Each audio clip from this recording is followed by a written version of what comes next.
Why is she sitting in my place? Because everyone knows who matters here now. Tell me the truth. Is she more important than your family? I crossed the line, and I can't deny it anymore. You can keep the ring. I won't beg for respect. Good. Now it's time this house faced the truth. On Christmas night, Ava found her husband's mistress sitting in her chair. Then one key exposed a secret that could destroy the entire Whitmore family. Watch to the end and subscribe for more gripping family betrayal stories. That chair belongs to my wife, whether this family remembers it or not. Ethan Whitmore's voice cut across the dining room just as Ava stepped through the carved walnut doors. Celeste Vale remained seated at his right hand, one bare shoulder turned toward him beneath a dark red dress, while 14 members of the Whitmore family watched the doorway with the rigid silence of people who had rehearsed their surprise. Victoria Whitmore set down her champagne glass. Ava, we were beginning to think you weren't coming. Ava kept one hand beneath the weight of her stomach. My appointment ran late. Celeste touched the linen beside Ethan's plate. I can move if this is upsetting you. You can move because it isn't your seat, Ethan said. Victoria's eyes sharpened. Celeste is our guest. Then give her a guest's chair, Ava replied. Ethan rose, but he did not cross the room. That hesitation told Ava more than the empty place at the far end of the table. She looked at him and asked, "How long has she been sitting beside you?" Ethan's face tightened. "Ava, not here. You chose here," she said. "I'm only asking you to explain what I'm looking at." Victoria stood at the head of the table in a silver-gray gown that seemed almost the same color as her hair.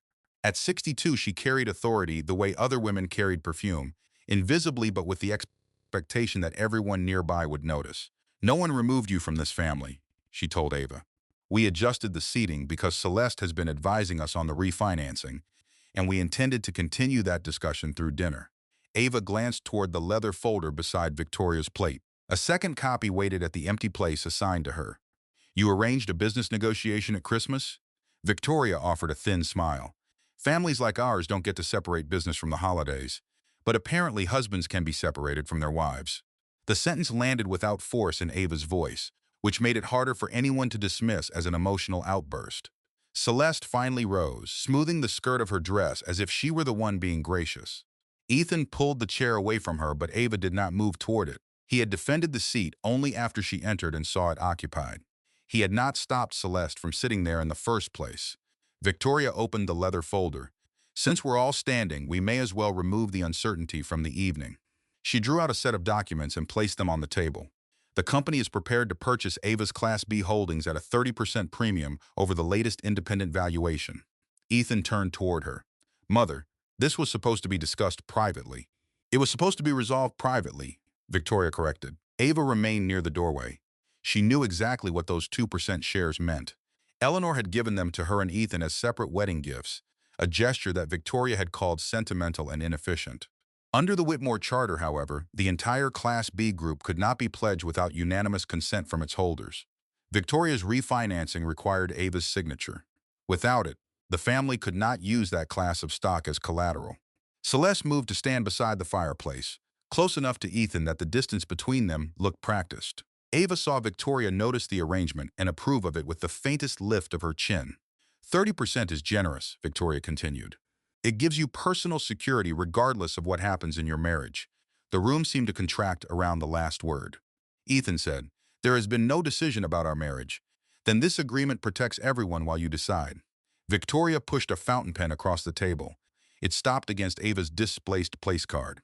"You retain your home, your personal accounts, and every protection in your prenuptial agreement. The company receives the consent it needs before the bank's deadline tomorrow." Ava looked down at the signature page without touching it. "You need me frightened enough to sign tonight. I need you realistic enough to understand that a company employing 12,000 people cannot wait for your feelings to settle.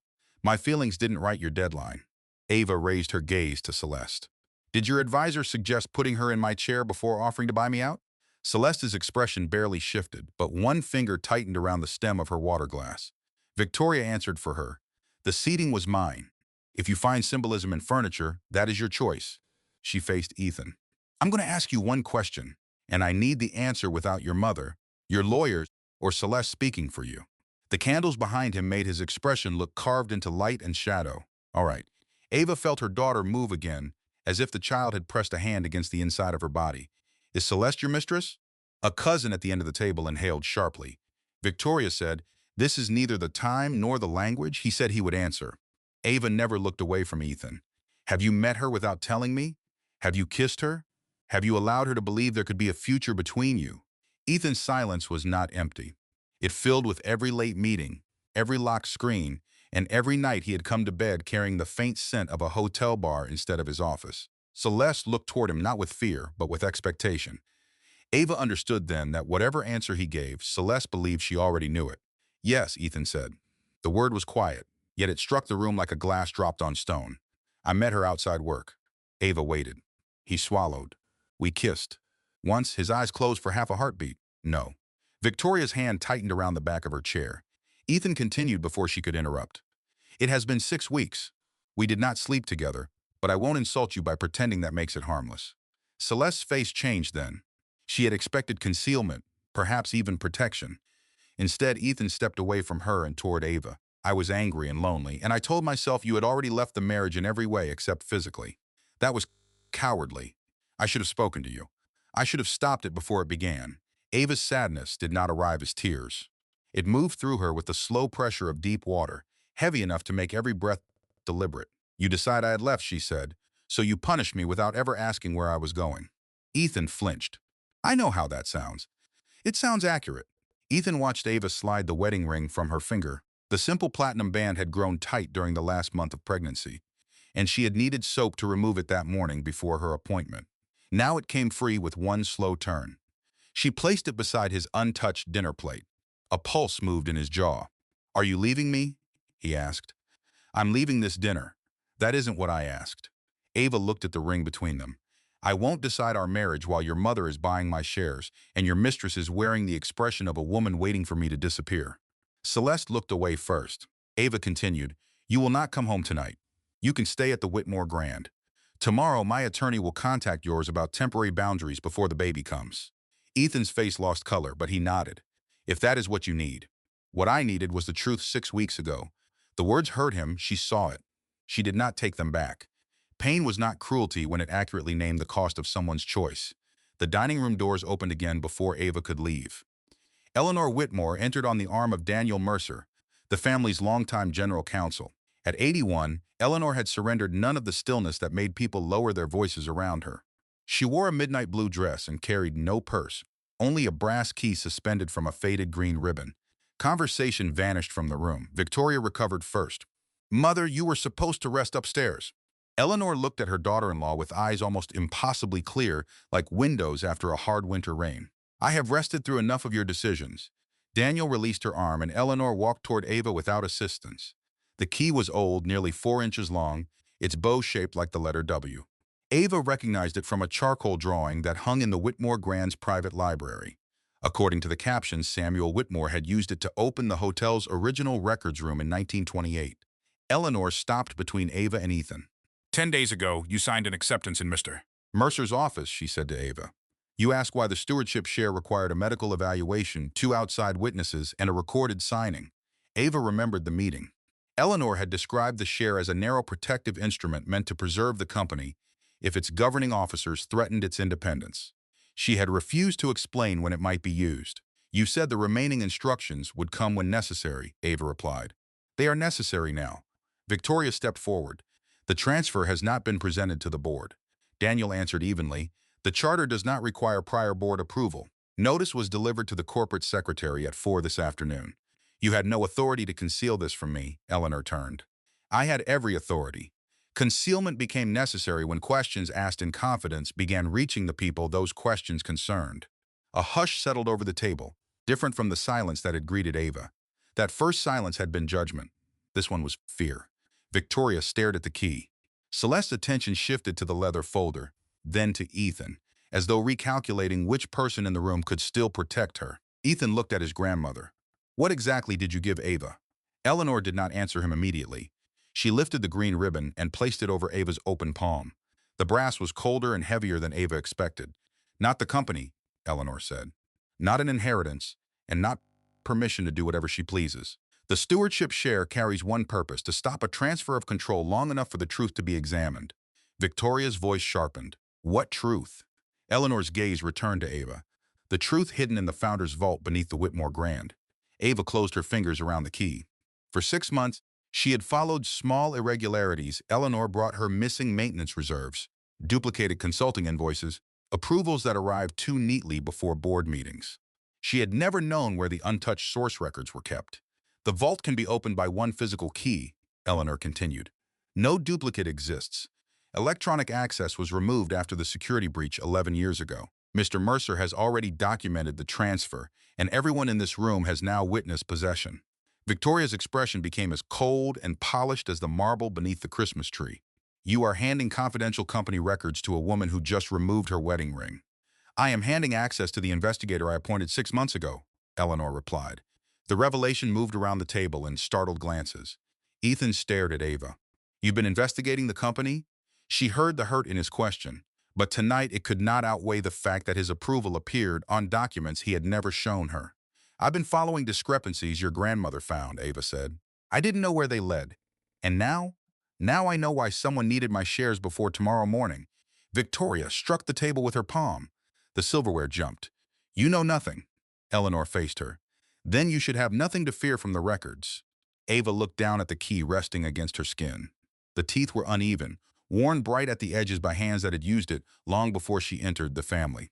She thought of the altered release in the stock purchase agreement, Celeste's hesitation when asked to name the bank lawyer, and Victoria's urgency to secure unanimous consent before morning. None of it proved fraud, but it formed enough of a pattern to justify opening a door. Ethan moved closer, stopping beyond the reach of her hand. Ava, if you go into that vault, I want to be there. No. The answer came without anger. If the records clear you, an independent review will say so. If they don't, I won't let you stand beside me while I find out. His eyes held hers, grief gathering behind them like a storm trapped against glass. You think I could steal from my own company? Ava tightened her fingers around the key. Tonight, I learned that you could build a second relationship while sleeping beside me. I don't know what else you can do. That is the consequence of making the truth negotiable. Eleanor drew Ava's coat from the waiting butler and placed it around her shoulders herself. The gesture was unexpectedly gentle. Mr. Mercer will meet you at the Whitmore Grand at 8 tomorrow morning, she said. The authority you accepted allows a 72-hour delay if you discover credible evidence of fraud. No longer. After that, either independent counsel takes control of the investigation or the transaction proceeds. Ava nodded. The limitation mattered. This was not a weapon she could swing because she had been humiliated. It was a narrow duty with a clock attached. And if I find nothing? Eleanor's expression softened, though her voice remained steady. Then you document that honestly, and the company moves forward without your consent only if the charter allows it. Power is not proved by using it. Sometimes it is proved by refusing to misuse it. Ava slipped the ribbon around her wrist, keeping the key inside her palm. She walked from the dining room without returning to the chair that had been restored for her. Behind her, no one resumed the Christmas dinner. The candles continued burning, the wine remained poured, and 14 carefully arranged place settings waited for a celebration that could no longer pretend to be innocent. At the front door, Ava paused when her daughter moved again. She pressed her hand against the small, firm curve and listened to Ethan stop several feet behind her. He did not ask her to stay. He did not touch her. Will you tell me when you're home safely, he asked. Ava looked back once. I'll tell the driver. His mouth tightened, but he accepted the boundary. Outside, cold air swept across the stone steps and cleared the last warmth of the dining room from her face. Ava entered the waiting car with the brass key locked in her fist. Tomorrow morning, it would open the founder's vault. Tonight, it had already opened something more dangerous, the possibility that the betrayal at the Christmas table was only the smallest secret in the Whitmore family. The brass key resisted Ava's hand for half a second before turning inside the iron lock. The sound traveled through the basement corridor beneath the Whitmore Grand, a deep mechanical click that seemed too old for the polished hotel above them. Daniel Mercer stood at her left with a leather document case tucked beneath one arm. On her right, Miriam Bell, the hotel's records director, watched the key as if she had spent years waiting for someone to use it. Turn it once more, Miriam said. Ava tightened her grip and felt the second set of tumblers release. The iron door opened inward without the soft assistance of modern hydraulics. Cold, dry air touched her face. Beyond the threshold, shelves disappeared into a long room illuminated by narrow amber lights. Bound ledgers filled one wall. Fireproof cabinets occupied another. In the center stood a steel table with 3 sealed computer units arranged beneath clear protective covers. Ava remained at the entrance. Who was here last, she asked. Miriam consulted the paper log fixed beside the door. Eleanor Whitmore, 11 months ago. Mr. Mercer accompanied her. Daniel nodded. No one enters alone. No one removes an original. That includes you.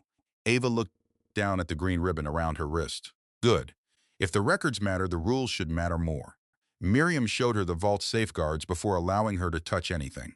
The hotel had suffered a serious cyber attack 11 years earlier when criminals encrypted reservation systems across 6 properties and demanded payment. Afterward, Eleanor had insisted on preserving monthly financial records in forms that could not be remotely changed. The company printed high-level ledgers, stored access reports on write-ons drives, and kept offline copies of selected vendor and approval data. These are not complete mirrors of the live system, Miriam explained. They were designed to show whether the live records changed later. Ava understood the distinction immediately. The vault would not hand her a confession. At best, it would give her fixed points against which she could test the moving story upstairs. Daniel placed a chain of custody form on the steel table and recorded the time as 8:14 in the morning. Ava signed beneath his name. Your authority is investigative, not operational, he reminded her. You may review. You may request preservation. If you find credible evidence of fraud connected to the refinancing, you may impose 172-hour delay.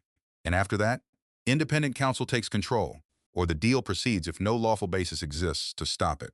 Ava rested both palms on the table. Then we should not waste an hour.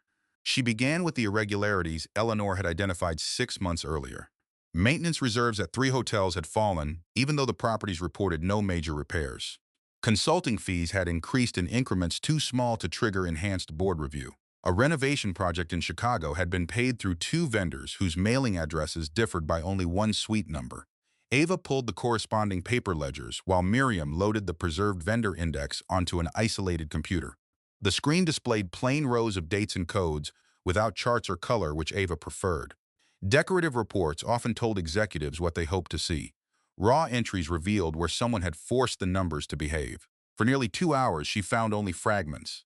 A payment had moved on a Friday and returned on a Monday under a different project label. A reserve transfer carried an approval code but no matching committee note. None of it proved theft.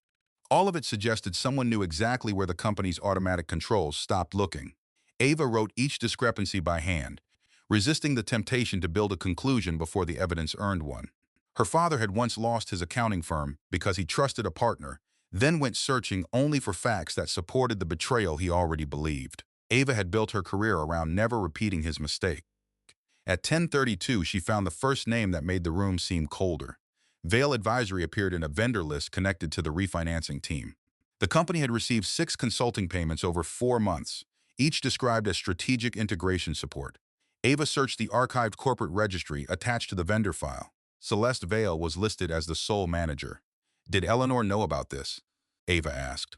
Daniel remained behind the observation line, where he could witness without directing her review. She knew Celeste had been retained. She questioned the amount and the scope. Who approved the engagement? Miriam opened the preserved authorization image. Ethan's electronic credential appeared at the first level.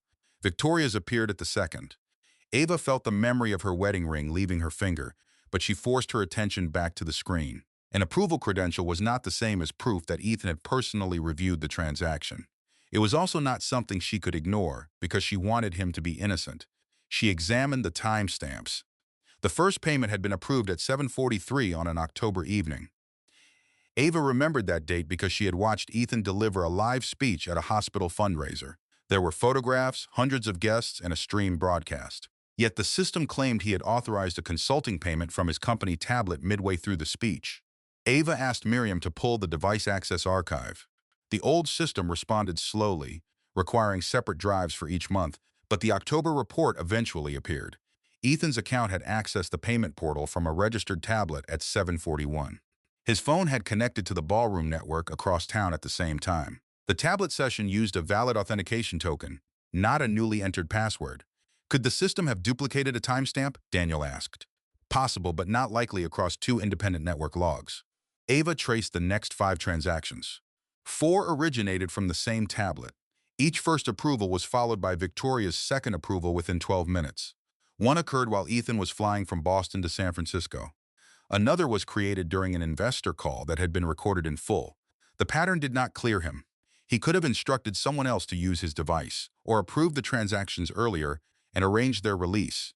But it gave Ava a question more precise than whether her husband was a thief. Who had possessed Ethan's authenticated tablet, and why had Victoria responded so quickly every time it was used? Her phone vibrated against the steel table. Ethan's name appeared, followed by a message asking whether she had arrived safely. Ava read it twice and turned the phone face down. A minute later, another message appeared. I will not come downstairs unless you ask me to. I told security you have unrestricted access under grandmother's authorization. She closed her eyes. The restraint in his words hurt almost as much as his confession. It was the kind of consideration he had once offered without being asked, before silence became the most common language in their marriage. Daniel pretended to study the chain of custody form. You are allowed to take a break, he said. I'm allowed to keep working. Those are not mutually exclusive. Ava stood and crossed to the narrow counter where Miriam had left tea, crackers, and fruit. Her daughter pressed sharply beneath her ribs. Ava ate half a banana and drank water while looking at Ethan's name on the dark screen. She wanted to ask who had used his tablet. She also knew that asking too early could change his memory or warn someone connected to him. For the first time in their marriage, she treated Ethan not as her husband, but as a person whose answer needed independent verification. Near noon, Miriam located the archived invoices behind the Vail advisory payments. The documents described meetings, risk reports, and lender presentations, but several services overlapped with work already billed by Whitmore's investment bank. Ava compared the invoice dates with Celeste's hotel access records. On 2 dates, Celeste claimed a full day of consulting in New York, while her Whitmore-issued phone connected to the Boston office. On another, she billed for a lender meeting that the lender's own calendar showed had been canceled. The inconsistencies supported overbilling, but the larger concern appeared in the project codes. Portions of the fees had been charged against maintenance reserves rather than transaction expenses. That keeps them out of the refinancing budget presented to the board, Ava said. Daniel stepped closer without crossing the line. Does it establish fraud? Not alone. A coding error could explain one entry. 6 coordinated entries need an explanation. Ava requested the authorization history for the coding changes. Victoria's office had approved all 6. The requester field contained only an administrative identification number. Miriam searched the personnel table and frowned. That identification was deactivated 3 years ago. Ava looked at her. Then someone chose it because the employee attached to it would not receive a confirmation notice. At 12:20, the vault telephone rang. Miriam answered and immediately held the receiver toward Daniel. He listened without speaking, then covered the mouthpiece. Victoria is upstairs with 2 board members. She is demanding access. Ava looked toward the open iron door. Does she have a key? No. Does the stewardship agreement authorize her entry? Not without your consent or a court order. Daniel returned to the call. Mrs. Whitmore may wait in the executive conference room. She will not enter the vault. His expression remained calm, but the person on the other end spoke loudly enough that Ava heard the edge of Victoria's voice. Daniel ended the call and placed the receiver down. She says you are holding company property to retaliate for Ethan's affair. Ava almost laughed, but nothing about the morning felt absurd enough to be funny. Then document that accusation. Also document that she asked to enter after we located Vail Advisory. Miriam's head lifted. We did not tell anyone what we located. Exactly. The 3 of them looked at the telephone. Victoria might simply have guessed the investigation would reach Celeste, especially after the Christmas confrontation, or someone inside the vault process might be reporting to her. Ava disliked both possibilities. They sealed the October drive and opened the archive for the month the refinancing negotiations began. The payment sequence broadened. Vail Advisory was not receiving money from a single consulting budget. Small amounts had also come from renovation reserves in Chicago, Seattle, and Miami. When Ava arranged the entries by date instead of property, the transfers formed regular clusters. Each cluster appeared 2 days before a scheduled bank report. Money left the reserves, passed through an internal project account, and then part of it returned after the report date. The temporary movement made Whitmore's available cash appear stronger at the exact moment lenders measured it. Vail Advisory received a fee from the portion that did not return. Ava's pulse accelerated. Misstating liquidity to a bank could trigger disclosure obligations and threaten the credit facility. Still, the preserved records showed only accounting movement. She needed the live banking confirmations and the identities behind every instruction. We have enough for preservation, she said. Not enough to accuse anyone. Daniel nodded. That is the correct distinction. Ava asked Miriam to prepare a list of all company-owned devices assigned to Celeste. There were two, a phone and a laptop. Both were currently active. Daniel contacted the Independent Technology Council named in Eleanor's authorization. Claire Donovan answered on speaker and listened as Ava described the conflicting timestamps, the use of a deactivated employee identification, and the movement of reserve funds around bank reporting dates. Claire did not offer an opinion on guilt. The company can issue a litigation hold and preserve its own devices, she said. Do not search private accounts, personal phones, or non-company cloud storage without consent or legal authority. For the corporate devices, we need to prevent remote deletion before notifying the user. Ava appreciated the boundary. How quickly? If General Counsel signs within the next 15 minutes, I can send a technician to the Boston office and secure the laptop. The phone may be with Ms. Vale. Miriam checked the access system. Celeste's badge had entered the Whitmore Grand at 11:58. Ava looked toward the ceiling, imagining the executive conference room several floors above. She is in the building. Claire's voice sharpened. Then do not confront her. Have security preserve the exits and ask her to surrender company property under the device policy. No accusations. Daniel signed the preservation instruction. Before security could act, the vault phone rang again. This time, the hotel's security director reported that Celeste had left the executive floor and was heading toward the garage. Ava heard herself say, "Do not detain her." The director waited. "Mrs. Whitmore, you are not law enforcement. Tell her the company requires the immediate return of its devices under the employment policy. If she refuses, record the refusal and preserve the access footage." Daniel gave her a brief approving look. 30 seconds passed. Then the director reported that Celeste had surrendered the laptop, but claimed the company phone was in her apartment. Claire instructed security to place the laptop in a shielded evidence bag and transfer it directly to her technician. Ava recorded the time. Celeste's attempt to leave after Victoria demanded entry was suspicious, but suspicion was not proof. Ava would not turn the investigation into a personal chase simply because the woman involved had kissed her husband. Ethan called as soon as security took possession of the laptop. Ava let the call ring once before answering. "Did you order Celeste's computer seized?" he asked. His voice was controlled, but she could hear movement and distant voices around him. "The company recovered its property under the device policy. Independent counsel will preserve it. Victoria says security cornered her in the garage. Security requested company equipment. She surrendered the laptop and left with her personal belongings. Why was the equipment relevant?" Ava looked at Daniel, who gave no signal either way. The choice belonged to her. Payments to Vale Advisory carry approvals associated with your account. Some were initiated from your company tablet while you were verifiably somewhere else. Silence followed. "That's impossible," Ethan said. "I watched you give a speech while one of them was approved." His breath changed. "Which tablet? That is what independent counsel will determine." "Ava, I need to come downstairs." "No, those are my credentials. And this is now an evidence preservation process. If you remember who had access, write it down without calling anyone, without checking messages, and without discussing it with your mother or Celeste. Send the statement to Daniel." Ethan spoke more quietly. "You think I'm involved?" Ava closed her eyes. "I think your name is attached. I do not yet know why." When the call ended, Ava stood motionless beside the steel table. She had wanted Ethan to immediately name Celeste or Victoria, to give her one clean answer that separated marital betrayal from financial crime. Instead, his shock sounded genuine and proved nothing. Daniel slid a chair toward her. "Sit." This time she did. Her back ached, and the baby's movements had become insistent. Miriam brought water without comment. Ava pressed both hands around the glass until the cold steadied her. "If I impose the delay," she said, "the company must notify the bank." Daniel nodded. "The credit agreement requires notice of a credible internal fraud investigation connected to financial reporting. New disbursements could stop." "Yes. Payroll? Existing operating cash covers the immediate cycle, but a prolonged freeze would create pressure. 12,000 employees. Housekeepers, cooks, front desk clerks, engineers, drivers, and managers who knew nothing about a Christmas dinner in Beacon Hill. Victoria had invoked them to force Ava's signature.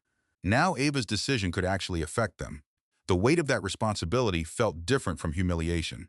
It was larger and deserved a colder kind of courage. Ava returned to the transaction table and tested whether the identified transfers touched the refinancing representations. The bank package included a liquidity schedule dated 3 days after one of the largest temporary movements. Without that transfer, the available cash figure would have been lower. The schedule carried Ethan's certification and Victoria's countersignature. Again, their names did not establish who created the underlying entries, but the misstatement was connected directly to the pending deal. Ava read the authorization Eleanor had given her, word by word. Credible evidence did not require a completed prosecution. It required a reasonable factual basis, documented in good faith, showing that fraud might materially affect the transaction. Conflicting access logs, false vendor services, hidden coding, a deactivated employee identification, and temporary reserve movements before bank reports met that threshold. She wished they did not. Prepare the notice, she told Daniel. A 72-hour investigative hold, effective immediately. State the evidence categories, not conclusions about individuals. Daniel opened his case. Once it is delivered, you cannot quietly withdraw it to protect the family. Ava looked at Ethan's certification on the screen. That is why it has to be delivered. The notice went to the board, the bank's designated counsel, an independent investigative counsel at 3:17 in the afternoon. At 3:24, the bank acknowledged receipt and suspended new draws while reserving all contractual rights. At 3:31, Victoria sent a message to every director accusing Ava of abusing the stewardship share for leverage in a marital dispute. At 3:40, Daniel received notice that Victoria's attorneys had filed an emergency petition seeking to restrict Eleanor from authorizing further corporate transactions. The petition alleged cognitive decline, undue influence, and concealment. It requested immediate relief but did not yet challenge the completed transfer with evidence.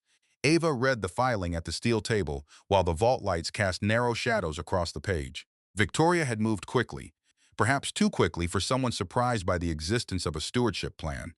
Attached to the petition was a physician's letter claiming Eleanor had become forgetful. The physician was not Eleanor's doctor. He served on the advisory board of a foundation Victoria controlled. Miriam began resealing the cabinets as the 72-hour clock ran on the wall monitor. The laptop had reached Claire's technician. Celeste's company phone remained missing. Ethan had submitted a short written statement saying he had allowed Celeste to use his tablet during a San Francisco trip, but had never authorized her to approve payments. Ava read it once and placed it with the other materials. It was a lead, not absolution. Before leaving, she returned to the October access report. A small field she had overlooked appeared beside each second-level approval. Confirmation destination. All 6 confirmations had been routed away from Victoria's normal executive address to an internal alias. Miriam searched the alias and found that it had been created the same week. Vail Advisory joined the refinancing team. The listed owner was the deactivated employee identification. Someone had not merely exploited a forgotten account. Someone had built a quiet channel around the company's controls and expected no one to compare the live system with the records behind the iron door. Ava closed the ledger and signed the exit log at 5:12. Her back hurt. Her marriage had no shape she recognized, and the company now stood beneath a bank's raised hand. Yet for the first time since entering the Christmas dining room, humiliation was no longer directing her choices. Evidence was. Daniel locked the interior cabinets while Miriam extinguished the amber lights one row at a time. At the threshold, Ava placed the brass key into the iron door and looked back at the shelves. "Tomorrow we trace the alias," she said. Daniel nodded. And tonight? Ava thought of Ethan alone somewhere above them, of Victoria preparing to call her a thief of an old woman's judgment, and of Celeste leaving the hotel without the phone that might explain everything. She turned the key until the second lock caught. "Tonight, we make sure no one gets here before we do." As the door sealed, a red notification appeared on Daniel's phone. The court had scheduled Victoria's emergency hearing for 9 the next morning, 1 hour after the investigation was set to resume. Ava rose when the judge entered, one hand braced against the polished table as a tightening sensation moved across her stomach. It was not painful enough to be a contraction, but it reminded her that the conflict filling the Boston courtroom was happening inside the final weeks of her pregnancy. Eleanor stood beside Daniel Mercer at the opposite table, straight-backed in a navy suit, while Victoria sat with 3 attorneys and a physician Ava had never met. Ethan occupied the first row behind his mother. He had not tried to speak to Ava in the courthouse corridor. When their eyes met, he gave a slight nod and let her choose whether to return it. She did not. Judge Rebecca Nolan reviewed the emergency petition in silence before looking over her glasses. "Mrs. Victoria Whitmore is asking me to restrict another adult's legal authority based on a letter from a doctor who has never examined that adult." Victoria's lead attorney stood. "The concern is not one isolated letter, Your Honor. Eleanor Whitmore transferred extraordinary corporate power to a family member, while concealing the transaction from the board." Eleanor leaned toward Daniel and whispered something. Daniel rose. "The transfer was executed with independent counsel, 2 disinterested witnesses, and a competency examination by Mrs. Whitmore's treating physician. We can produce all of it." The judge's attention shifted to Ava, and the recipient is the petitioner's pregnant daughter-in-law whose marriage is currently in dispute. Ava answered without hesitation. Yes, Your Honor. Victoria's attorney tried to turn the Christmas dinner into evidence of manipulation. He described Ava's refusal to sell her shares, the public handover of the key, and the 72-hour investigative hold as pieces of a coordinated attempt to seize the company. Ava listened until the argument reached the transaction records. Mrs. Whitmore imposed the hold hours after learning that her husband had been unfaithful, the attorney said. The timing alone raises a serious question about motive. Judge Nolan looked at Ava. Did your husband's affair influence your decision? The truthful answer mattered more than the polished one. It influenced my decision not to trust his credentials at face value, Ava said. It did not create the conflicting access logs, the false invoices, or the movement of maintenance reserves before bank reporting dates. Did you accuse anyone of fraud? No. I documented evidence categories and transferred preservation to independent counsel. The judge glanced at Daniel, who confirmed the notice's wording. Ethan shifted in the gallery when Ava mentioned his credentials. Victoria never looked at him. Her focus remained fixed on Eleanor, as though defeating the older woman mattered more than protecting her son. The hearing lasted less than an hour. Judge Nolan refused to suspend Ava's stewardship share or reverse any completed transfer without an evidentiary record. She also rejected Victoria's request to remove Eleanor's access to personal finances. However, she temporarily prohibited Eleanor from authorizing new Whitmore corporate transactions until a competency hearing could be held 3 days later. This is a preservation order, not a finding of incapacity, the judge said. Nothing in today's ruling operates retroactively. Eleanor accepted the decision with a calm nod. Victoria's mouth tightened. The order denied her what she wanted most, but it gave her a phrase she could repeat to the board. Eleanor's authority had been restricted by a court.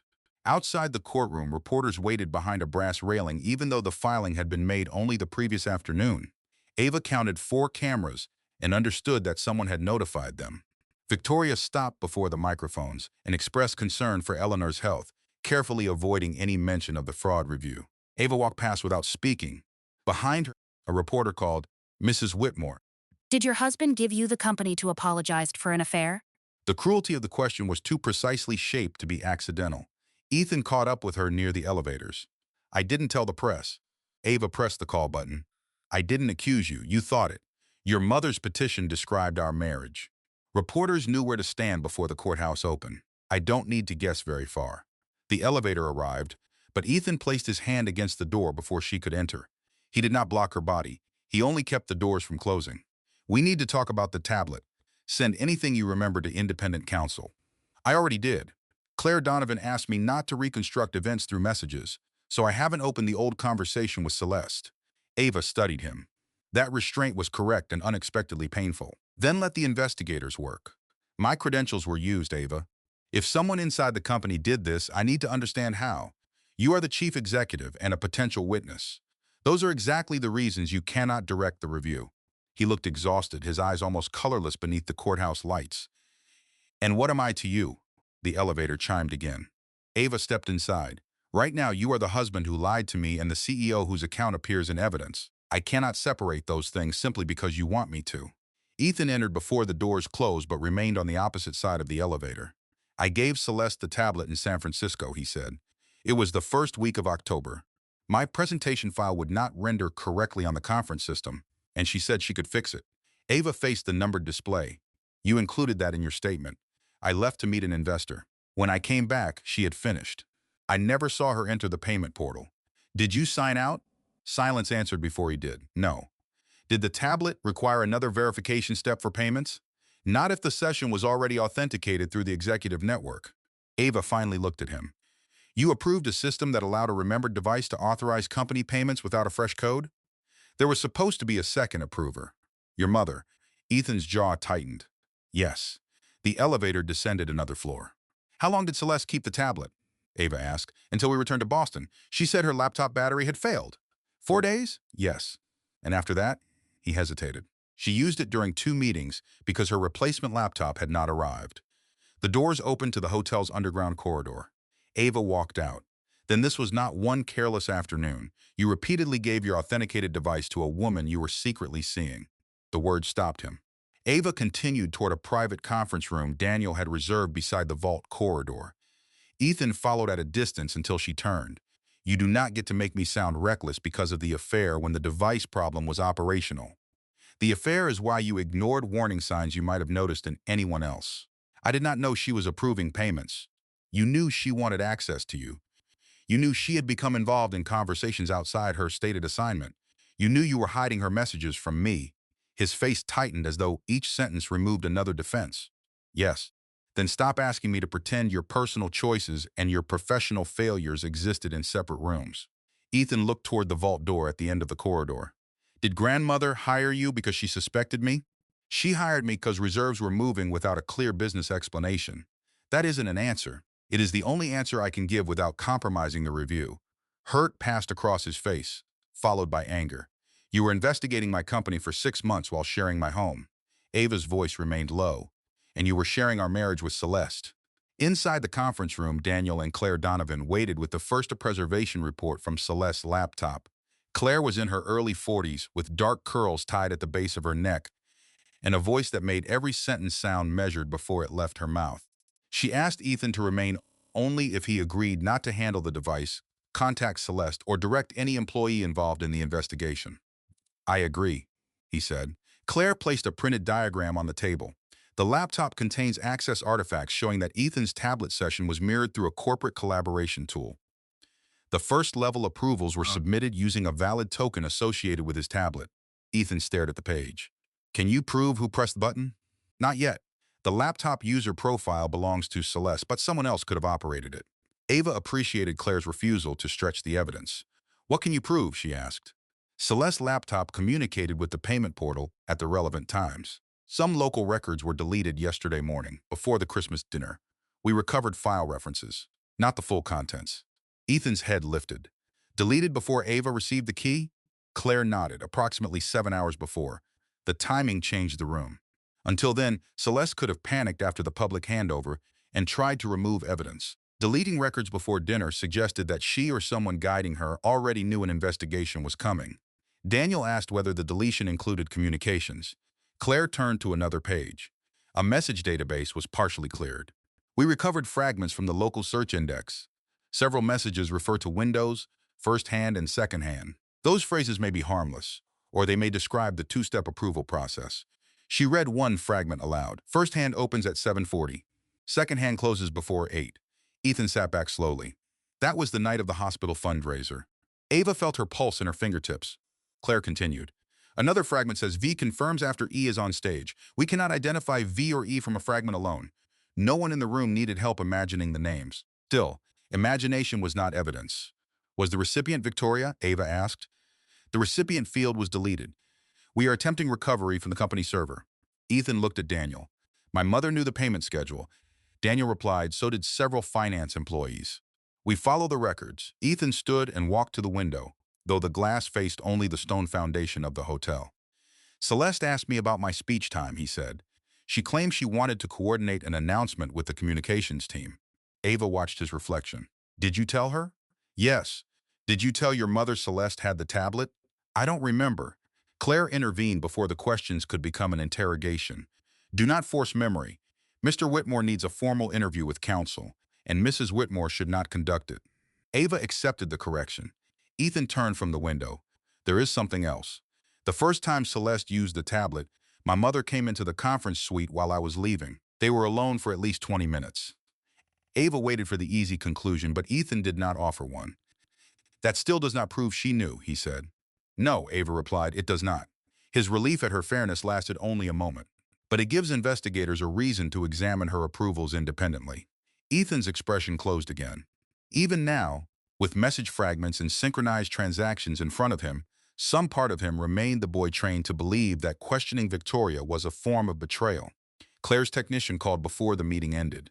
The company server still contained routing information for the deleted messages, but the content could not be released until independent counsel confirmed the review fell within the preservation order. More important, the internal alias connected to the deactivated employee identification had been created through a service request originating in the chair's administrative office. The request bore the credentials of Victoria's executive assistant, Margaret Sloan. Margaret has worked for my mother for 27 years, Ethan said. She would not create an alias without instructions. Ava looked at him. Will you say that in a formal statement? He hesitated. I will say it would be unusual. That is not the same answer. Because I cannot swear what Margaret did when I was not there. Ava recognized the logic. It was the same caution she had used all morning. But coming from Ethan, it sounded like another shield placed between Victoria and consequence. Claire closed the report. We now have enough to expand preservation to the chair's administrative systems. We still do not have enough to state who directed the fraud. Daniel began preparing the request. Victoria called Ethan before the request was complete. His phone lit on the table and every person in the room saw her name.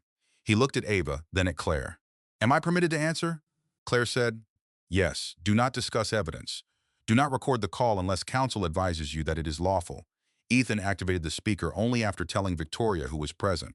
Her voice arrived smooth and controlled. Ethan, the directors are frightened. The bank has suspended draws and employees will suffer if this continues. The current operating account covers payroll, he said. You know that. A pause followed. For now, Ava has turned a personal grievance into a corporate emergency. Ethan looked at his wife. The evidence created the emergency. Victoria's tone cooled. You have seen no evidence. You have heard your wife's interpretation while you are desperate to earn forgiveness. Ava said nothing. Ethan's hand tightened around the phone. Did your office create an internal alias using a deactivated employee identification? This time the pause was longer. Claire immediately shook her head, warning him not to continue. Victoria answered, my office creates dozens of routing addresses. If Ava understood modern corporate systems, she would know that. Ava wrote down the exact sentence. Victoria had not denied it. Claire ended the call by instructing Ethan to direct future questions through counsel. He obeyed, though anger moved across his face like heat beneath glass. She knew what we found, he said, or she recognized the issue from your question, Ava replied. Do not give the evidence more weight because you are finally angry. Ethan stared at her. You think I am protecting her? I think you have protected her your entire life. And you have hidden behind professional duty every time our marriage required vulnerability. The sentence landed with enough truth to hurt. Daniel and Claire quietly left the room, taking the reports with them. Ava remained seated. My father lost everything because he trusted the wrong person, she said. I watched him beg partners and friends to believe he had not known. After that, I promised myself no one would ever make me helpless by controlling the facts. Ethan's expression shifted. She had told him about her father's bankruptcy, but never about the promise. So when grandmother asked you to investigate, you said yes because you were afraid I might be like him. I said yes because I was afraid loving you would make me refuse to look. For a moment, neither of them spoke. Ethan sat across from her, leaving the length of the table between them. I thought you were preparing to leave, he said. You stopped talking about the baby's room. You took calls outside. You met Daniel without telling me. Every time I asked what was wrong, you said you were tired. Ava looked down at her hands. I was protecting Eleanor's confidence. You were also protecting yourself.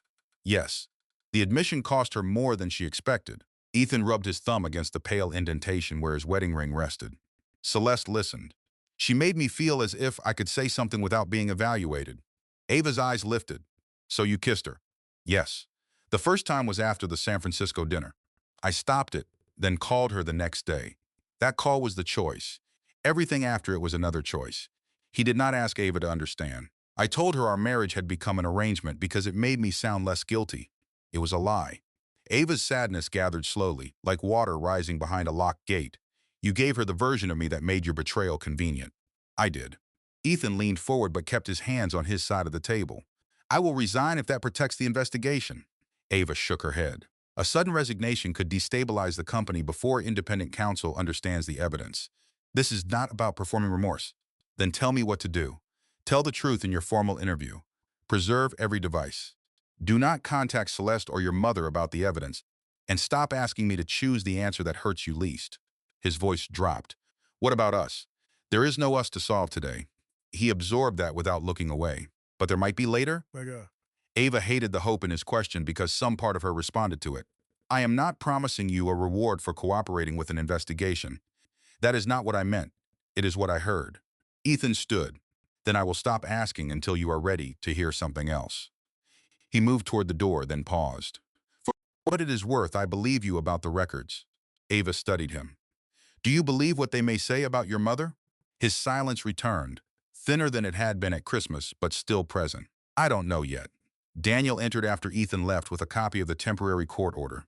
The language matched Judge Nolan's ruling, Eleanor could not authorize new corporate transactions until the competency hearing, but the order did not disturb completed acts or Ava's existing stewardship share.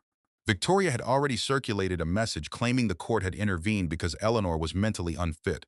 Daniel drafted a correction for the board. Can she use the order to stop preservation? Ava asked. No.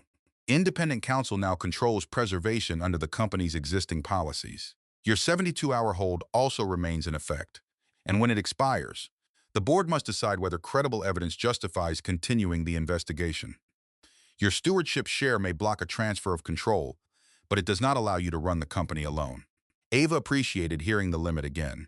Power became dangerous when people stopped naming where it ended. Daniel handed her a second document. There is one more problem. Victoria has amended her petition. She now alleges you concealed Eleanor's decline while accepting a benefit. Ava read the accusation. If believed, it could damage her authority before the board even considered the financial evidence. Eleanor waited in a private sitting room upstairs, drinking tea beside a window overlooking Boston Common. She listened as Ava explained the order and the new allegation. I expected Victoria to challenge the transfer, Eleanor said. Did you expect her to call you incompetent? Victoria has confused obedience with competence since she married into this family. Ava sat beside her. Why didn't you tell the board before Christmas? Eleanor's hand remained steady around the china cup. Because two confidential questions I asked reached Victoria within hours. I no longer knew which officers served the company and which served her. You placed me in the middle of your family war. No. Victoria did that when she tried to use your marriage to purchase your shares. Eleanor set down the cup. But I did place a duty in your hands without telling you how lonely it would become. For that I am sorry. Ava had not expected an apology. It loosened something inside her that Ethan's regret had only made tighter. The court will examine your medical records. Then it will find an old woman with arthritis, controlled blood pressure, and an excellent memory for people who underestimate her. Before leaving, Daniel received the metadata report for Victoria's amended petition. He opened it on his tablet, frowned, and enlarged the creation history. The original draft had not been written after Ava imposed the investigative hold. It had been created 3 days before Christmas, then revised several times by Victoria's legal team. One version already referred to an anticipated transfer of Eleanor's stewardship authority, even though Victoria had claimed at dinner that the transfer was a complete surprise. Ava read the date twice. She prepared the competency attack before Eleanor handed me the key. Daniel nodded. That is what the metadata suggests. It does not tell us how she learned about the transfer. Ava thought of the recorded signing, the physician's evaluation, the notice delivered to the corporate secretary, and Celeste deleting laptop records 7 hours before dinner. Someone had been watching the process from inside. Her phone vibrated with a message from Ethan saying he had scheduled his formal interview and surrendered his remaining devices. A second notification followed from Claire Donovan. The server had recovered the destination of one deleted message fragment. It had not gone to Victoria. It had gone to Margaret Sloan, the executive assistant, who had served her for 27 years. Ava looked through the sitting room doorway and saw Ethan waiting at the far end of the corridor. He did not approach. Eleanor followed Ava's gaze and said, "He will have to decide whether protecting his mother is the same thing as loving her." Ava closed the metadata report, and if he decides too late, then the price will belong to him. Daniel's phone rang before Ava could answer. He listened, his expression tightening, then handed the device to her. Judge Nolan had signed the written preservation order, and Victoria had issued a formal demand for an emergency board vote as soon as Ava's 72-hour hold expired. The demand asked the directors to remove Ava from the investigation, approve the refinancing, and declare the stewardship transfer invalid, despite the court's refusal to do so. Ava read the final sentence aloud. Any director who supports Ava Whitmore will be held personally responsible for losses caused by delay. Eleanor's eyes became almost impossibly still. There it is, she said. Victoria is no longer trying to prove you are wrong. She is trying to make everyone too frightened to let you be right. Ava stepped into the corridor with the petition in one hand and the metadata report in the other. Ethan straightened but stayed where he was. Between them lay 20 feet of patterned carpet and 6 weeks of lies. Your mother drafted the competency challenge before Christmas, Ava said. Her assistant received at least one message connected to the deleted records. Ethan's face changed, but he did not deny what he heard. What do you need from me? Not belief. Not an apology. I need the complete truth about every time Celeste had your tablet and every private conversation in which your mother asked about her. Ethan nodded slowly. You'll have it. Ava wanted to trust the answer. Instead, she handed the documents to Daniel for preservation. Ethan watched the movement and understood it for what it was. His word no longer traveled directly from his mouth to her heart. It had to pass through evidence first. Behind them, the courthouse order protected Eleanor only until the competency hearing, while Victoria's board demand waited for the final minute of Ava's hold. Nothing had been resolved. But the metadata had revealed one fact Victoria could not explain away. She had begun preparing to destroy Eleanor's credibility before the key ever reached Ava's hand. Ava placed the brass key in Daniel Mercer's open palm and did not release it. Around them, the founder's vault had been transformed from a private archive into a controlled evidence site. Claire Donovan's technicians photographed each cabinet before opening it, assigned numbers to the physical ledgers, and sealed the write-ons drives inside transparent bags. Two outside attorneys observed from the doorway, while a court reporter documented every person who crossed the threshold. "Once I give you this," Ava said, "I no longer decide what is relevant." Daniel met her eyes. "Correct. Independent Investigative Counsel control the originals and report its findings to the independent directors. Even if the findings remove Ethan as CEO, especially then." The key felt warm from her hand, though the room itself was cold. Ava thought of Ethan's name on the false approvals, his remembered session on the tablet, and the bank schedule he had certified without discovering that cash had been temporarily moved beneath it. He might not have stolen anything, but innocence of theft would not erase negligence. Surrendering the vault could cost him the company, expose their private failures, and eliminate any chance of repairing their marriage in silence. Ava opened her fingers. Daniel closed his hand around the key. "Document the transfer," she said. "Every ledger, every drive, no family exceptions." Ethan stood beyond the evidence line. He had arrived with his own attorney and a box containing the last company phone, home laptop, and storage device in his possession. He watched Daniel place the key in a tamper-evident envelope. "You could have waited until after the board vote," he told Ava. "Then your mother would argue I controlled the evidence until the final hour. She will argue that anyway. Now she will be wrong." Ethan looked toward the sealed devices. "Claire says the audit committee may recommend my removal before the investigation ends." Ava heard no accusation in his voice, which made answering harder. "You allowed Celeste to keep an authenticated tablet. You certified reports you did not adequately verify." "I know.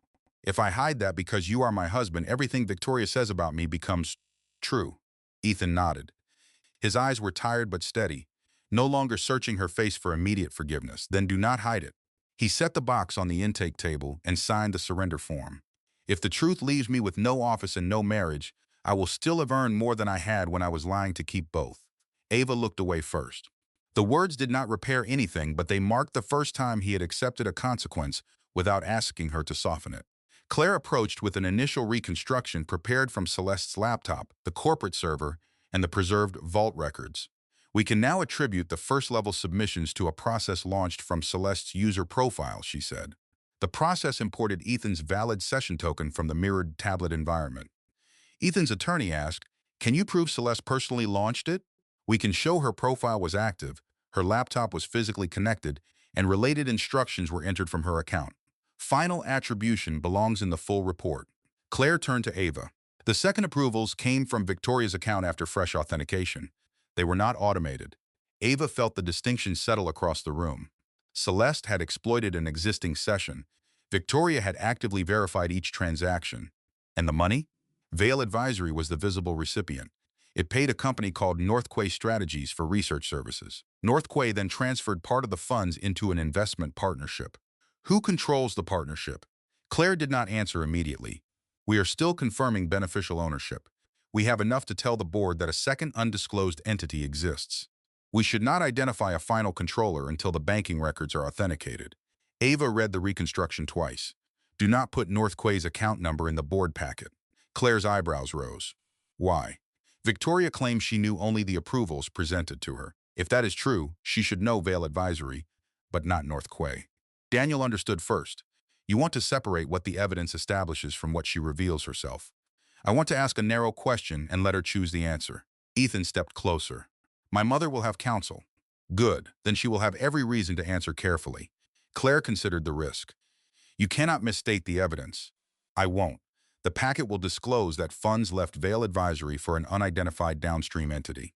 We will reserve the name and account number because verification is incomplete." Daniel nodded. "That is defensible." Ethan looked at Ava with an expression she once associated with admiration. Now it carried grief beside it.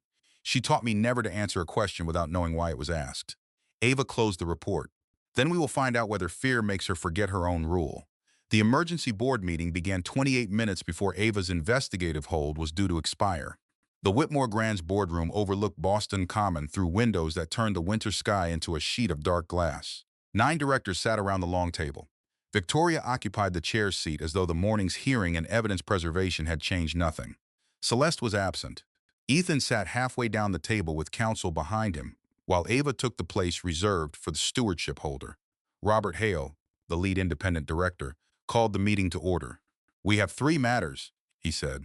"The pending refinancing, the preliminary investigative findings, and the governance authority disputed by Mrs. Victoria Whitmore." Victoria interrupted. "There is no legitimate dispute. Ava obtained an unusual share from an elderly woman while concealing marital conflict and then used it to paralyze the company." Robert's expression remained neutral.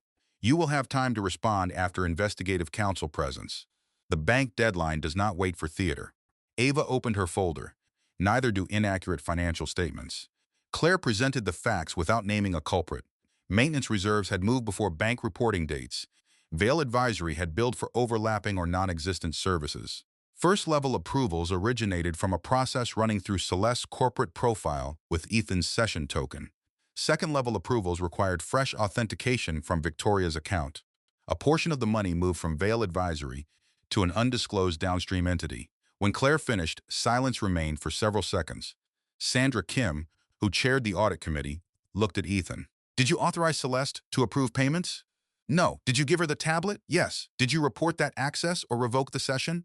"No." Sandra's mouth tightened. "Then regardless of who stole what, we have a chief executive who bypassed security controls for a person with whom he was having an affair." Ethan did not defend himself. Yes, his attorney shifted behind him. But Ethan continued. "I did not authorize the payments. I did create the vulnerability. I will cooperate with whatever action the independent directors determine appropriate." Victoria turned on him. "You are confirming your wife's version because you hope she will take you back." Ethan's face became still. "I am confirming what I did. You gave an advisor temporary access to a presentation device. That is not a confession of corporate misconduct. I gave repeated access to someone I was secretly involved with. I failed to revoke an authenticated session. Those are facts." Victoria's eyes sharpened. "And the facts also show that I provided second approval through the company's required process. Executives rely on first-level review. That is the purpose of delegation." Sandra replied, "Fresh authentication indicates you personally entered each approval." "Of course I did. I believed Ethan's first approval meant the work had been verified." Ethan looked at her. 4 approvals occurred while I was publicly unavailable. You never called to ask why consulting payments required immediate confirmation. I trusted your credential. You trusted it only when Celeste used it." Victoria's control slipped for half a second. "Be careful, Ethan." He held her gaze. "I should have been careful months ago." Robert redirected the meeting before the confrontation consumed it. Mrs. Victoria Whitmore, did you know Vail Advisory transferred company funds to another entity? "No." Her answer came immediately. Ava made a note. Robert continued. "Did you communicate with Celeste Vail about the timing of first-level approvals?" "I communicated with a retained advisor about transaction timing. I did not tell her to misuse anyone's credentials." "Did you instruct Margaret Sloan to create an internal routing alias using a deactivated employee identification?" Victoria glanced toward her attorney. He whispered briefly. Then she answered, "My administrative office creates aliases for confidential projects. I do not approve each technical request." Ava spoke for the first time. "What was the confidential project?" Victoria looked toward her. "I do not recall. Was it connected to Vail Advisory?" "Not to my knowledge." "Was it connected to the entity that received money from Vail Advisory?" Victoria's patience cracked. "I did not know Vail transferred funds until this morning." Ava let the silence remain. "Then you would not know where those funds went." "That is what I just said. You would not know the bank, the account designation, or the transfer reference." Victoria leaned back. "If this is your grand interrogation, it is wasting what little time the company has left." Ava turned one page in her folder. The preserved record shows Vail Advisory sent money downstream using a reference beginning with 742. "Does that number mean anything to you?" Victoria's attorney placed a hand near her arm, but she answered before he could stop her. "No legitimate transfer went to 742. The North Quay account ends in 7249, and those payments were for liquidity research, not personal benefit. No one moved. Even the attorneys seemed to stop breathing. Ava looked at Claire. Did your presentation identify North Quay strategies? No. Did the board packet contain its account suffix? No. Robert's voice was very quiet. Mrs. Whitmore, how did you know the recipient's name and account number?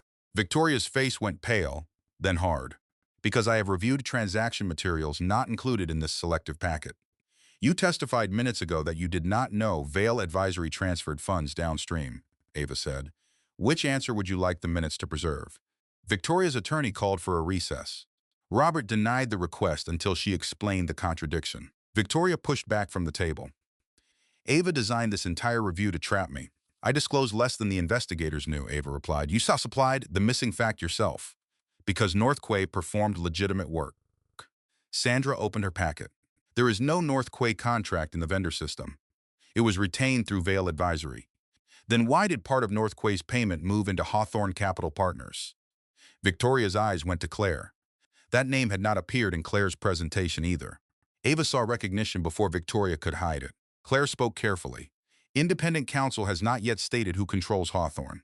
We have authenticated the transfer path. Robert asked Victoria, do you have an interest in Hawthorne Capital Partners? Her attorney stood. My client will not answer further questions without a full opportunity to review the evidence. Victoria gathered her papers with hands that remained impressively steady. This meeting has abandoned governance for ambush. Ava watched her. Governance is what remains after the ambush fails. Before Victoria could leave, Daniel rose with a sealed binder. The board must also resolve the claim that the stewardship transfer lacked valid execution. He distributed certified copies of the transfer instrument, Ava's acceptance, the physician's evaluation, and declarations from 2 witnesses. A video screen displayed the recorded signing.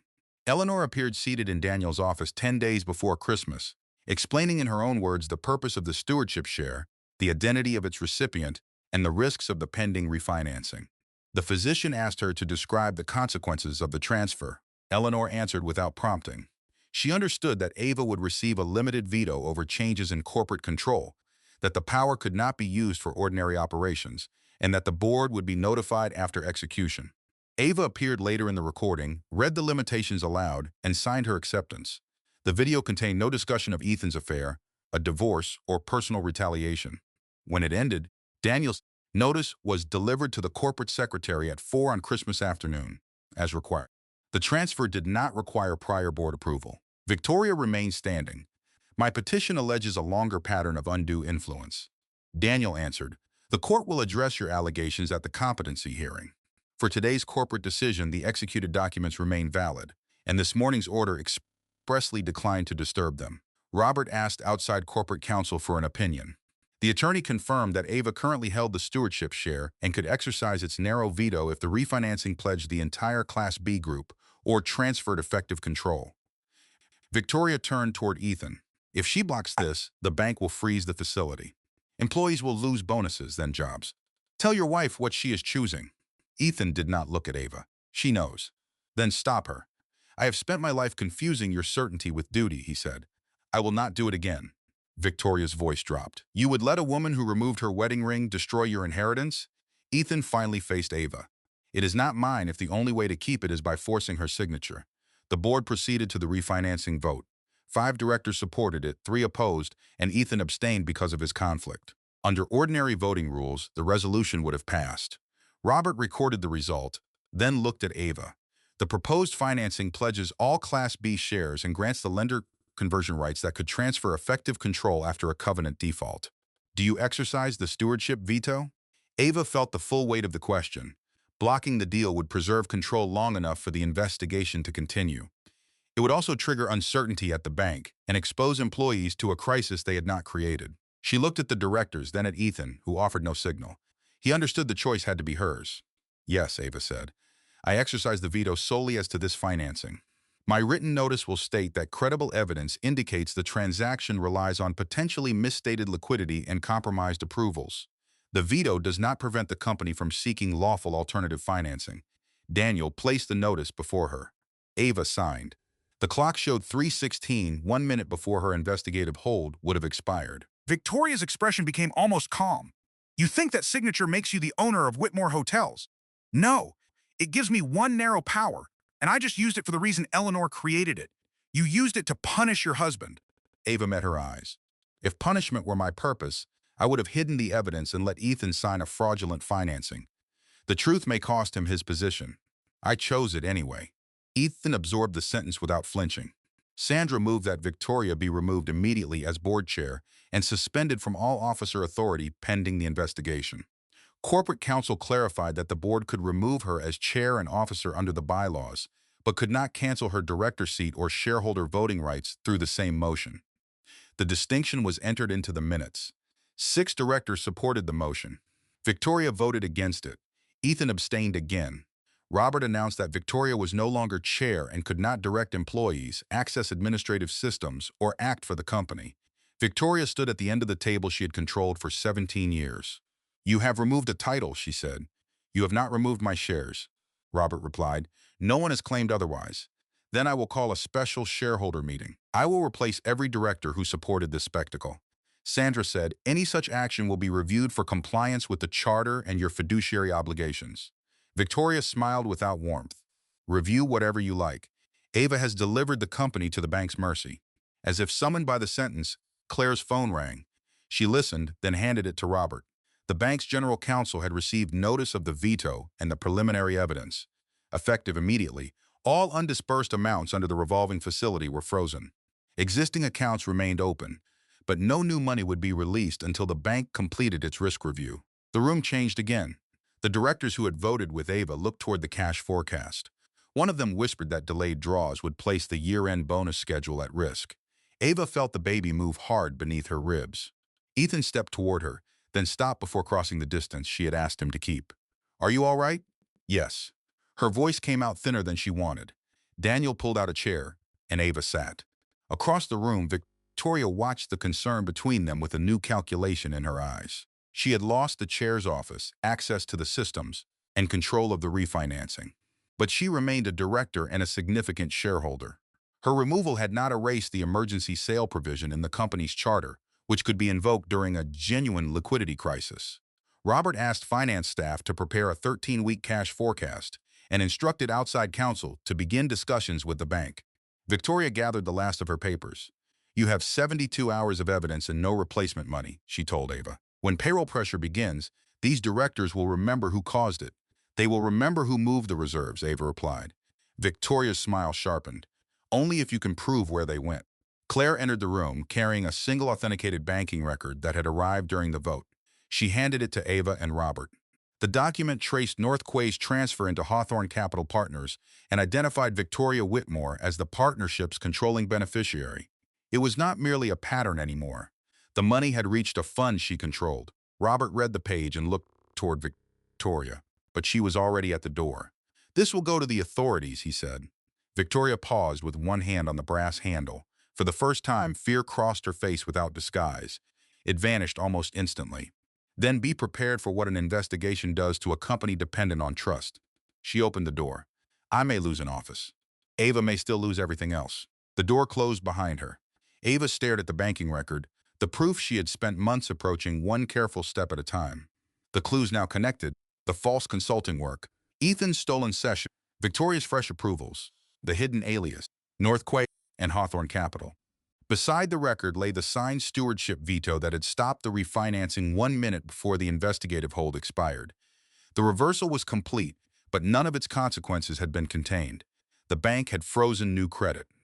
Victoria still held shareholder votes and intended to call a special meeting. Ethan's negligence remained under independent review. Employee bonuses were approaching, and the company had no approved replacement financing. Robert asked Ava what she wanted to do next. She looked at the empty chair Victoria had occupied and then at the directors who were waiting for certainty she did not possess. "First, we protect the evidence," Ava said. "Then we find out whether Whitmore Hotels can survive the truth." Victoria's attorney was still arguing when Judge Nolan raised one hand and stopped him. The emergency hearing had moved from a small courtroom into the largest civil session in Suffolk County because Whitmore shareholders, bank representatives, and reporters had filled every available bench. Ava sat behind independent corporate counsel with Daniel Mercer and Sandra Kim. Across the aisle, Victoria wore the same calm expression she had carried into board meetings for 17 years, but the skin around her eyes looked tight beneath the courtroom lights. Your client is not being asked to surrender ownership today, Judge Nolan said. The company seeks a temporary restriction on her voting rights because it alleges she intends to use those rights to obstruct a fraud investigation and replace the directors preserving evidence. Victoria's attorney replied, The company is asking this court to silence its largest individual shareholder because she opposed her daughter-in-law. No, Ava said before counsel could stop her. Every face turned. Judge Nolan looked directly at her. Mrs. Whitmore, you will speak through counsel unless I ask you a question. Ava lowered her head. Yes, Your Honor. Victoria's mouth curved with faint satisfaction. Judge Nolan turned back to the attorney. Your client's family conflict is irrelevant unless she used corporate power to advance it. That is what the evidence will determine. Independent counsel presented the Hawthorne Capital banking record, the hidden alias, and the preserved messages connecting Celeste's laptop to Ethan's authenticated session.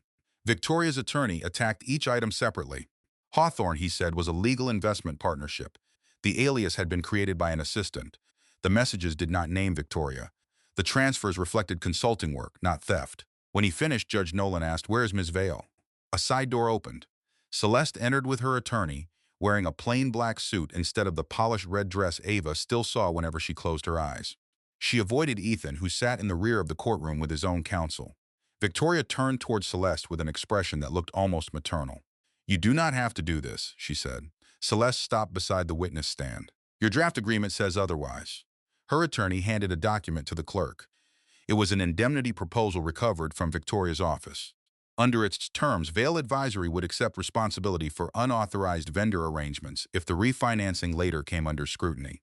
In exchange, Celeste would receive a final payment and disappear from Whitmore Hotels.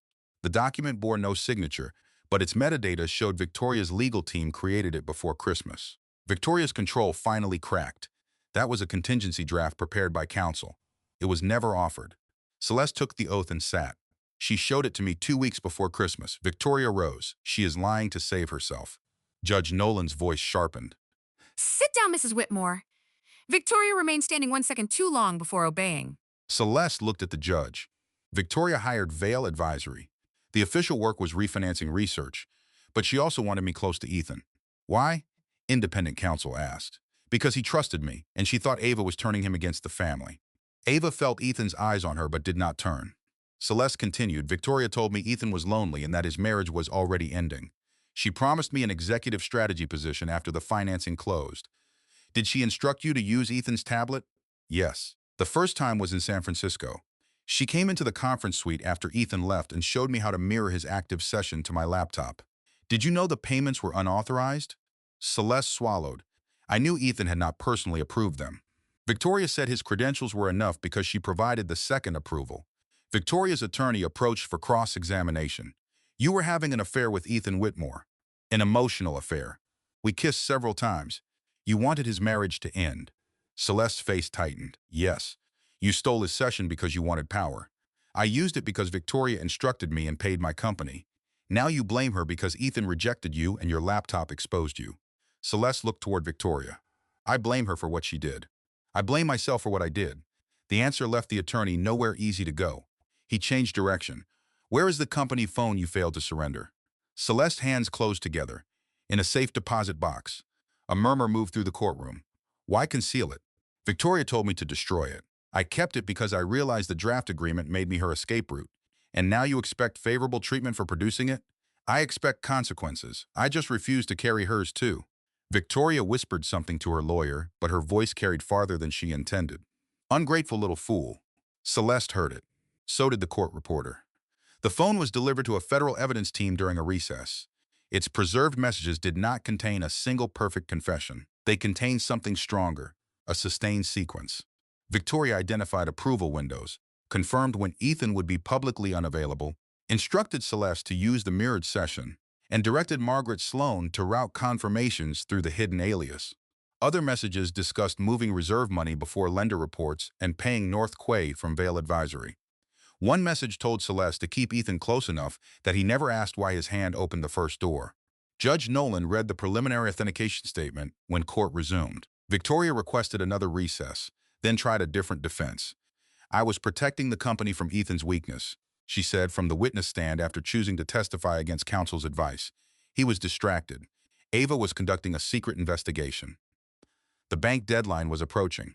Independent counsel asked, did protecting the company require transferring its money into Hawthorne Capital, a fund you controlled?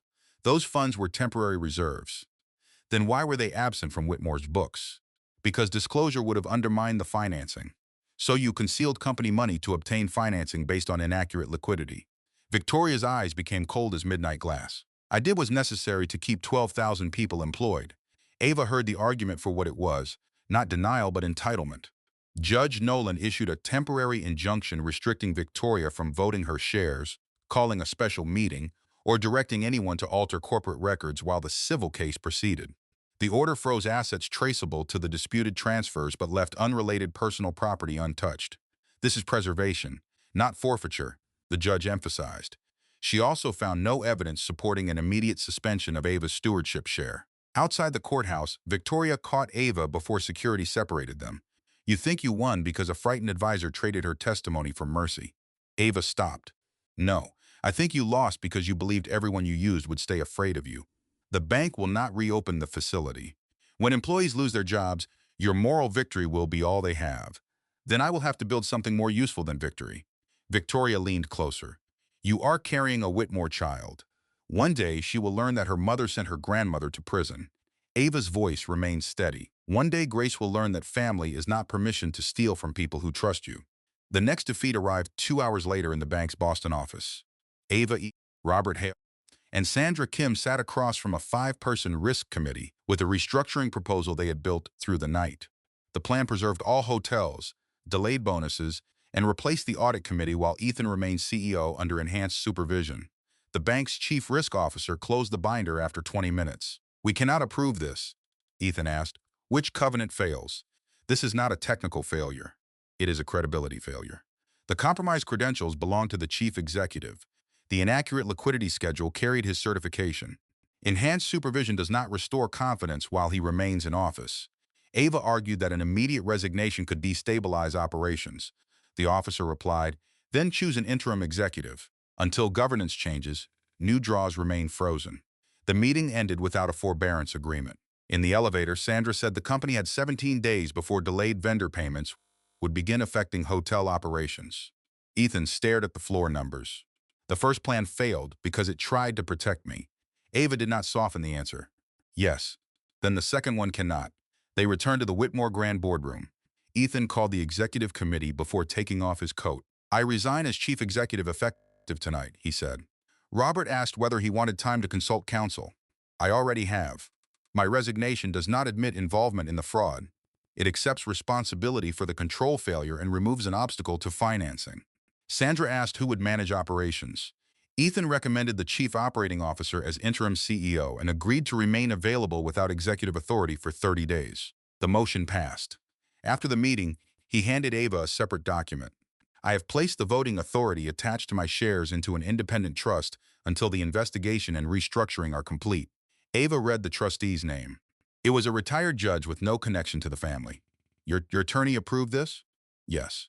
Your mother will call it surrender. My mother called obedience duty. I am learning to check the labels. He placed a second document beside the first. His penthouse, private aircraft interest, and 2 investment accounts were being sold to create an $8 million employee fund. Ava looked up sharply. That cannot save the company. It is not supposed to. It covers the delayed Whitmore grand bonuses while you build a real plan. You cannot purchase forgiveness. I know. This is payroll, not forgiveness. Ava's second proposal required choices no Whitmore had wanted to make.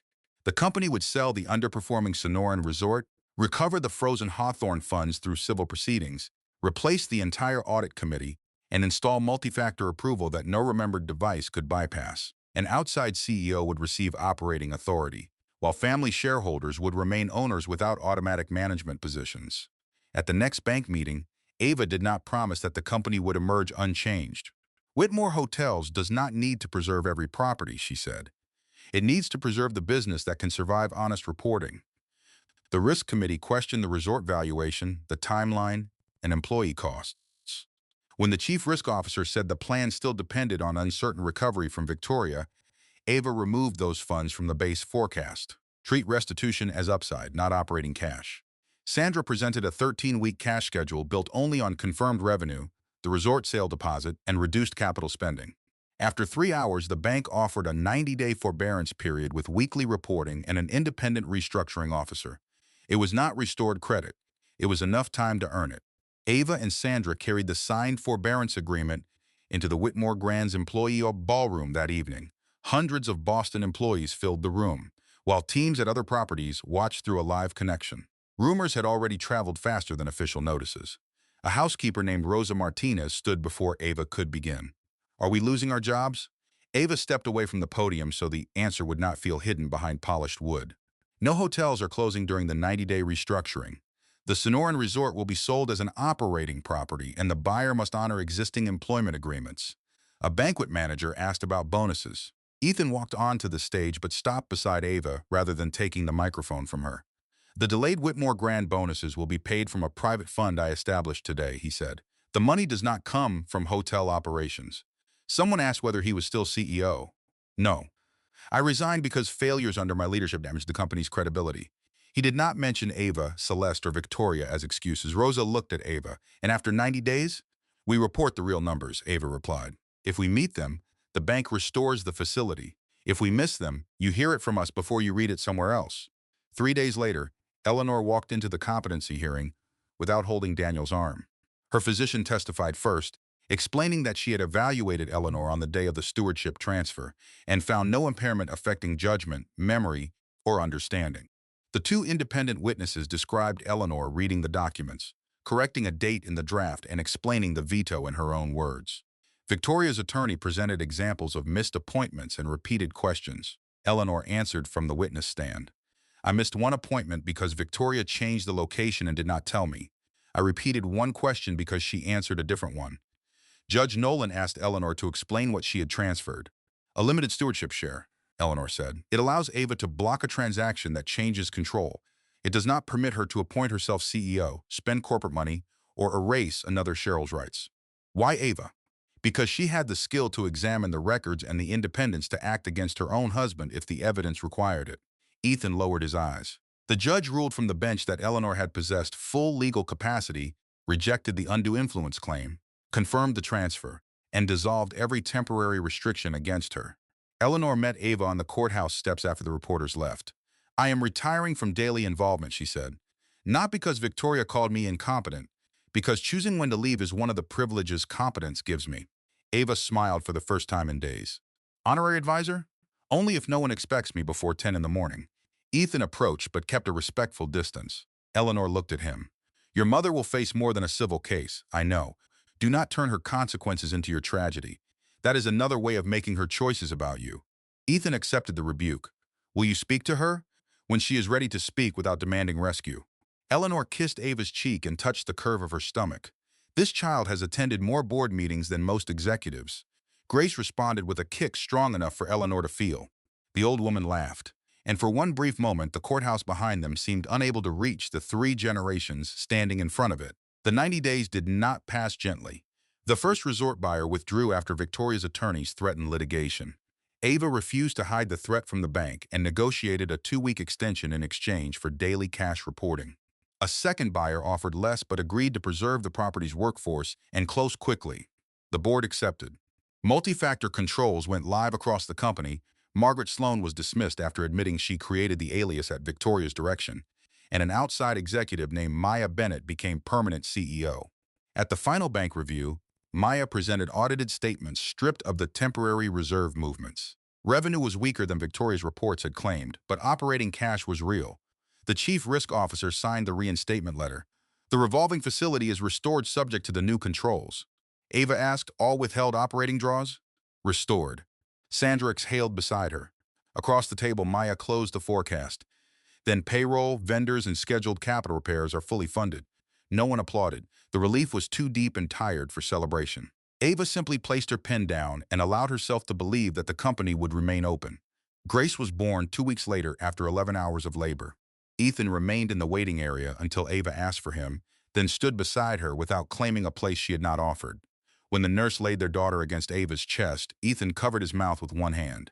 "She has your eyes," he whispered. Ava looked at the sleeping infant. "They are newborn eyes. They barely know where they are. Then she has your timing." Ava almost laughed. Sounds surprised both of them. Ethan did not touch Ava until she extended her hand. He held it while Grace's fingers closed around one of his. "I will not use her to ask you for another chance," he said. "Good, but I will be here for every responsibility you allow me to carry." Ava looked at him over their daughter's head. "Being her father is not something I grant as a reward. It is something you prove by showing up. Then I will show up." He did, beginning with the first midnight feeding and continuing after Ava moved with Grace into the Beacon Hill townhouse, while he rented an apartment 3 blocks away. 5 months after Grace's birth, Victoria entered a federal courtroom and pleaded guilty to conspiracy to commit fraud and falsifying financial records. The civil settlement had already been approved. Whitmore Hotels redeemed all her shares at a value set by an independent appraiser. Restitution and damages were deducted from the purchase price, and the remaining lawful funds were placed in a monitored trust. Victoria no longer held company shares, voting rights, or a management position. At sentencing, she tried to describe herself as the guardian of a family legacy. The judge answered, "A legacy is not a legal defense." She received 42 months in federal custody, full restitution, and a permanent prohibition against holding a fiduciary role at Whitmore Hotels. Before marshals led her away, she looked at Ethan. "You let them erase me." Ethan stood beside Ava but answered alone. "No. You spent years erasing everyone who would not obey you. The court only wrote down what it cost." Celeste's hearing followed that afternoon. She pleaded guilty to a lesser conspiracy charge under a cooperation agreement. The judge imposed 3 years of supervised probation, 6 months of home confinement, repayment of every improper consulting fee, and a permanent prohibition against working for Whitmore Hotels.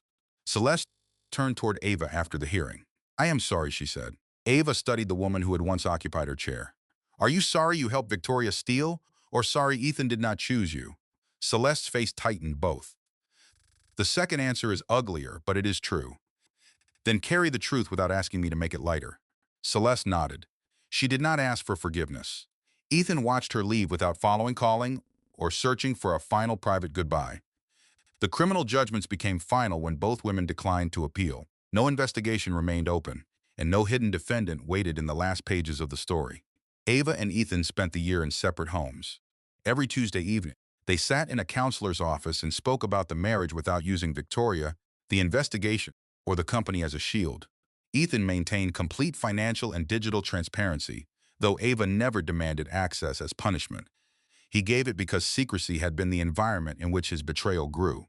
He worked as a non-executive advisor under Maya, with no payment authority and no automatic path back to leadership. He arrived for pediatric appointments before Ava, learned how Grace preferred to be held when she was tired, and never used fatherhood to enter Ava's home without invitation.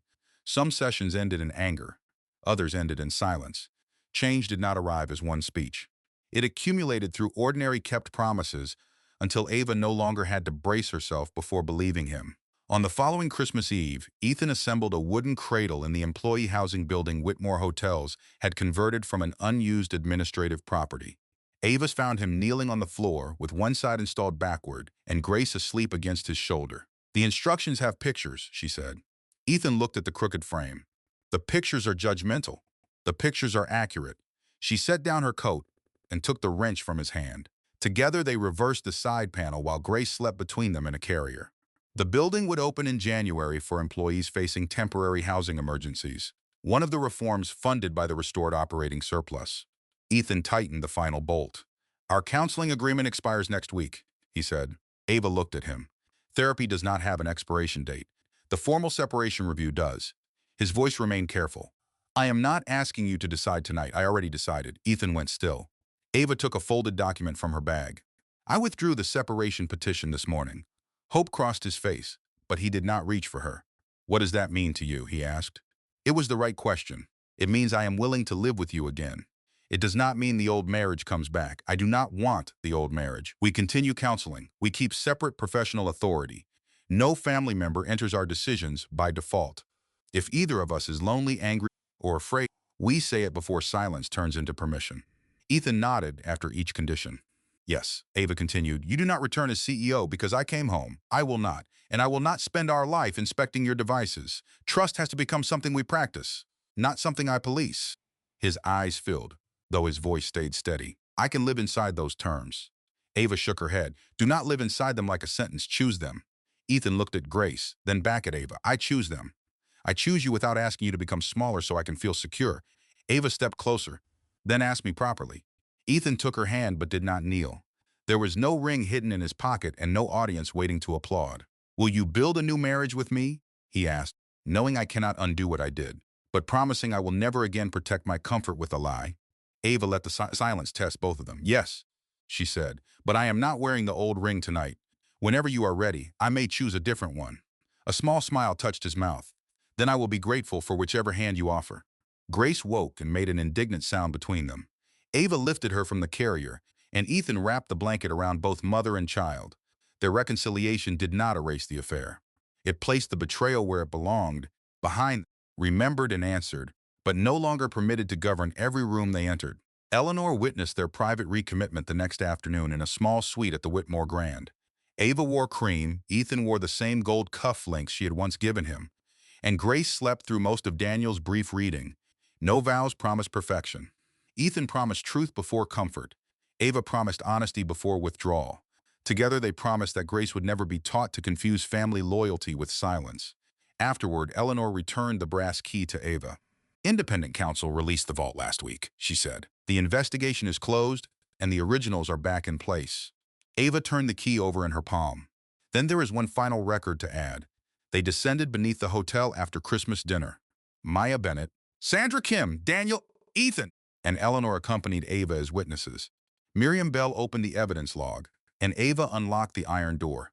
The shelves stood exactly as they had 1 year earlier, but the room no longer felt like a chamber built to protect secrets. Ava carried a bound copy of Whitmore Hotel's new governance charter to the central table.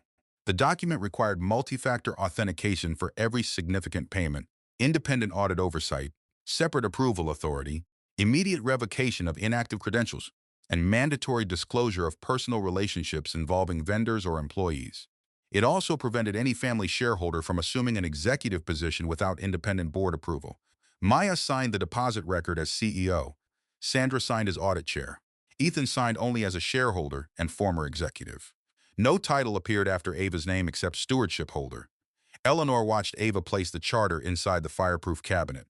"Your grandfather believed a locked room protected the company," she said. "He was only half right." Ava closed the cabinet. "The lock protects whatever people choose to preserve." "And what did you choose?" Ava looked at Ethan holding Grace beneath the amber lights. "Evidence. Limits. A way for the next person to speak before the damage becomes a tradition." She locked the cabinet, then the iron door. Upstairs, the Whitmore Grand operated under restored credit with every employee retained and every delayed obligation paid. Maya led the company independently. Eleanor's competency had been affirmed. Victoria and Celeste had received final sentences. Victoria owned no shares, Ethan held no executive power, and had accepted the cost of his failures. Ava's stewardship authority was secure, Grace was healthy, and the marriage had been freely rebuilt under terms neither family nor fortune could alter. Ava removed the brass key and placed it against Grace's tiny palm. The baby's fingers closed around the ribbon for 1 second before letting go. Ethan smiled. "Too early?" "Much too early," Ava said. She slipped the key into her coat. She should learn that power has limits before anyone asks her to hold it. Ethan opened the corridor door, but Ava paused and looked back at the sealed vault. 1 year earlier, the key had opened a room filled with records and a family conflict designed to consume her. Now every door stood where it belonged. The investigation was finished, the court cases were final, the company was stable, the employees were protected. Eleanor was free. Victoria no longer controlled their future, and Celeste no longer occupied any hidden place in their marriage. Ava turned off the corridor light and joined Ethan and Grace. Together they walked upstairs toward the Christmas music, leaving the last locked door behind them.